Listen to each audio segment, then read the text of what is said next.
Simple offsets comes as standard, but it's quite basic in the way it operates. You select an object, click the icon, and then choose one of the three borders to automatically be added to the object. You can stagger the border out away from the selected object by changing the spacing value.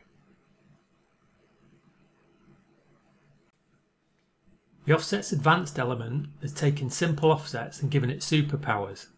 Here's an example.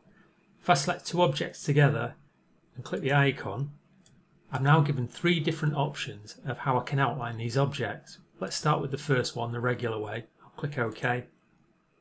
And what this has done is outline each object individually. Now I'll select the second option. And what this does is outline the two objects but ignore where they intersect. The third option is a mixture of the two.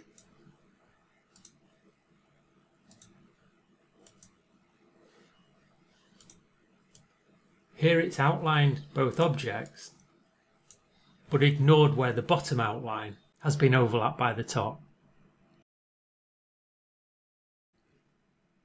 Let's get a bit creative using the Offset's advanced element.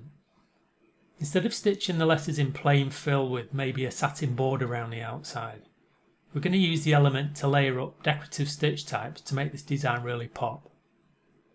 Beginning with the outline, I'm going to choose a satin stitch and colour that black so it stands out. Next we're going to use a complex fill. I'm going to do this in white, and then I'm going to add a satin border.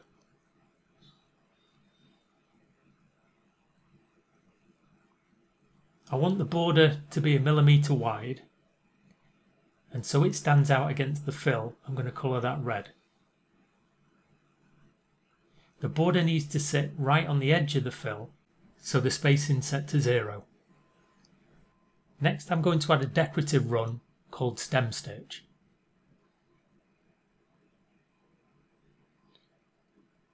I want that to be white, and I'm going to leave the spacing at 3 millimeters.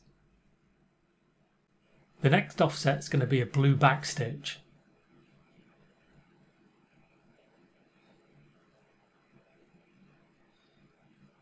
I want this to sit a bit closer, so I'm bringing the offset down to 2 millimeters.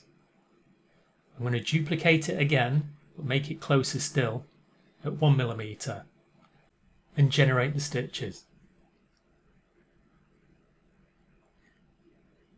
The fill needs to be resequenced so it sits behind the text, and I'm going to change it from a split satin to a cross stitch. And finally, I'm going to do something a bit more creative than tatami for the text. So we'll select all the letters and we'll choose a program split. In the space of 2 minutes, we've taken plain flat tatami text, used our Offset's advanced element to produce more profitable creative embroidery.